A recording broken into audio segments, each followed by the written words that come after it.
Welcome back to the channel, everyone. Today, we're diving into one of the most shocking and pivotal betrayals in House of the Dragon. Why Ser Criston Cole turned against Princess Rhaenyra Targaryen at the coronation of Aegon II. This wasn't just a moment of political maneuvering, it was a deeply personal, emotional, and calculated betrayal that changed the course of Westerosi history. In this video, we're breaking down Criston's motivations, his relationship with key players, and how this act of treachery set the stage for the Targaryen Civil War. To understand Criston Cole's betrayal, we first need to understand who he is. Criston Cole was a skilled and ambitious knight of the Kingsguard, known for his loyalty, martial prowess, and keen sense of honor, or at least what he considered honor. Initially, he served King Viserys with unwavering dedication and even developed a close bond with Princess Rhaenyra, who was the king's chosen heir. Over time, however, this bond became complicated by loyalty, desire, and conflicting ideals of duty. Rhaenyra, as the firstborn child of King Viserys, was declared his heir, a decision that caused friction across Westeros. Many nobles and knights struggled to accept a woman on the Iron Throne, fearing instability and civil war. Criston, like many, was caught between his personal admiration for Rhaenyra and his duty as a sworn knight of the king. His position placed him directly in the eye of the storm, loyal to the crown, yet increasingly pressured by his own moral and social convictions. Early on, Criston was devoted to Rhaenyra, even showing personal care for her safety. Their relationship, though professional, had undercurrents of complexity. He admired her courage and intelligence, and at times seemed to harbor deeper feelings. Yet, Westeros is not a place where personal feelings override duty. Criston's loyalty was always tested by external pressures, his fellow knights, the political influence of Alicent Hightower, and the looming threat of rebellion if Rhaenyra's claim faced resistance. The tension between Rhaenyra and Alicent Hightower is central to understanding this betrayal. Alicent, as queen consort and mother to Aegon II, represented the traditionalist faction that opposed a female ruler. She and Criston formed a strategic alliance based on shared interests, preserving the realm's stability as they saw it and protecting the Hightower Targaryen line. While Criston initially supported Rhaenyra, his interactions with Alicent exposed him to the fears and expectations of the broader court, creating an internal conflict that would eventually determine his actions. By the time Viserys' health declined, Criston had already begun to question the wisdom of Rhaenyra's succession.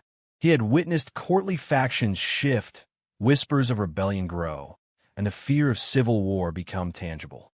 Alicent's influence, coupled with her persuasive arguments about the dangers of a female ruler in a patriarchal society, began to shape his perception of duty. He started to see Rhaenyra not merely as a princess, but as a symbol of potential instability and instability he felt obligated to prevent. Now let's discuss the coronation itself. Rhaenyra had every right to ascend the Iron Throne following Viserys' death, and many expected Criston to uphold his oath to her. Yet at Aegon II's coronation, Criston made the choice that would shock Westeros.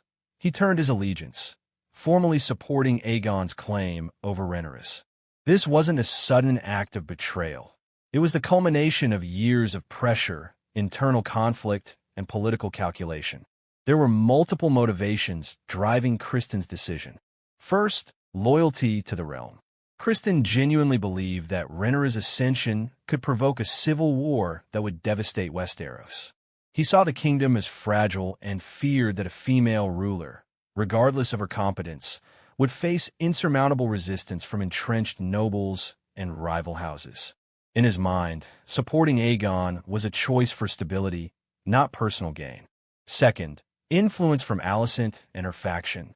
Alicent, deeply concerned for her children's future, had built a coalition to ensure Aegon's claim. Criston, as her trusted ally, was drawn into her orbit. He witnessed the court's growing acceptance of Aegon as heir, and the combined weight of political persuasion, fear of civil strife, and personal loyalty to Alicent became overwhelming. By the time of the coronation, the die was cast. Criston would stand against Rhaenyra. Another factor was personal disillusionment. Criston had admired Rhaenyra's strength, but he also feared her fiery temperament and her increasingly rigid approach to leadership. Over time, his respect morphed into doubt. He questioned whether Rhaenyra could balance power with diplomacy, and whether her rule would indeed preserve the realm or plunge it into chaos.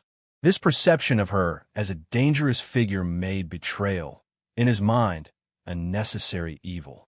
Importantly, religious and social norms also played a subtle role. Westeros has a history of male succession and patriarchal expectations.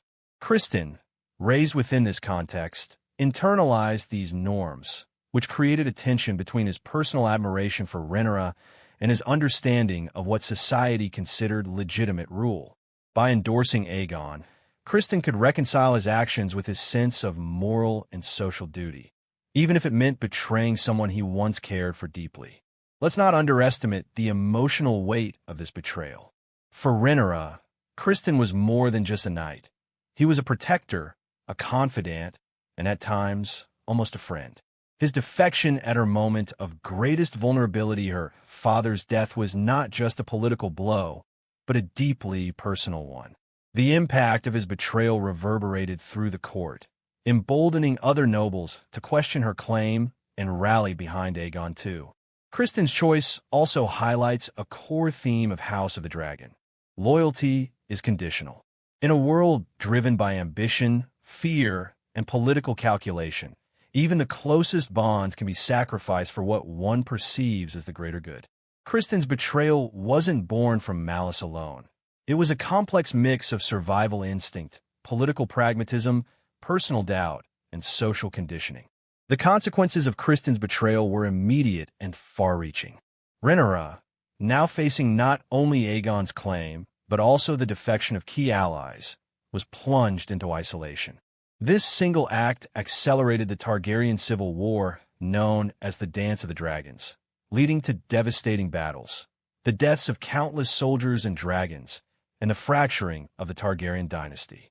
Criston's defection became a catalyst for chaos, demonstrating how one act of betrayal can reshape history.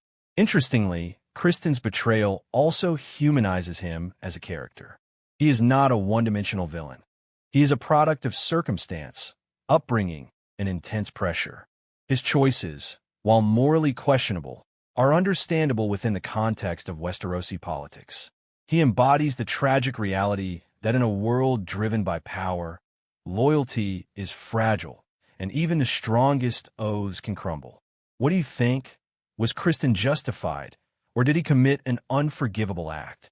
Drop your thoughts in the comments below, and don't forget to like, subscribe, and hit the bell for more in-depth analyses of House of the Dragon. Thanks for watching, and remember, in Westeros, loyalty is never guaranteed, and even the closest bonds can be shattered by fear, ambition, and the call of power.